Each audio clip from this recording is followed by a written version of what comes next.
দক্ষিণ এশিয়ার ভূরাজনীতিতে নতুন বার্তা দিল ঢাকা। ভারতকে কার্যত উপেক্ষা করে পাকিস্তানের সঙ্গে দীর্ঘমেয়াদী গোয়েন্দা সহযোগিতা চুক্তিতে সই করেছে বাংলাদেশ, যা ইতোমধ্যেই আঞ্চলিক কূটনীতিতে ব্যাপক আলোচনা তৈরি করছে।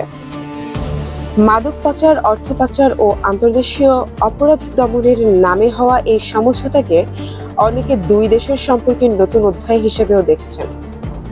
শুক্রবার রাজধানীর ইন্টারকন্টিনেন্টাল হোটেলে আয়োজিত এক আনুষ্ঠানিক অনুষ্ঠানে বাংলাদেশের স্বরাষ্ট্রমন্ত্রী সালাহউদ্দিন আহমদ এবং পাকিস্তানের স্বরাষ্ট্রমন্ত্রী সৈয়দ মোহসিন রাজা নাকভি চুক্তিতে স্বাক্ষর করেন।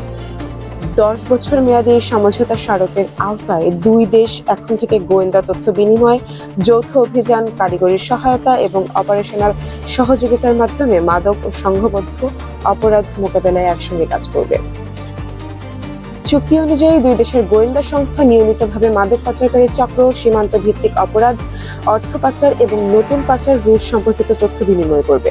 পাশাপাশি বিশেষ পরিস্থিতিতে পারস্পরিক অনুরোধের ভিত্তিতে যৌথ গোয়েন্দা অভিযান এবং নিয়ন্ত্রিত সরবরাহ কার্যক্রম পরিচালনার সুযোগও রাখা হয়েছে।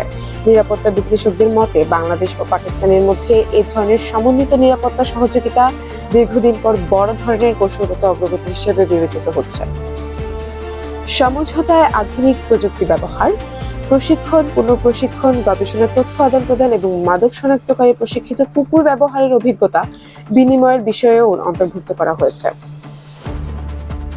বাংলাদেশের পক্ষে মাদকদ্রব্য নিয়ন্ত্রণ অধিদপ্তর এবং পাকিস্তানের পক্ষে অ্যান্টি নারকোটিক্স ফোর্স এই কার্যক্রম বাস্তবায়নের দায়িত্ব পালন করবে।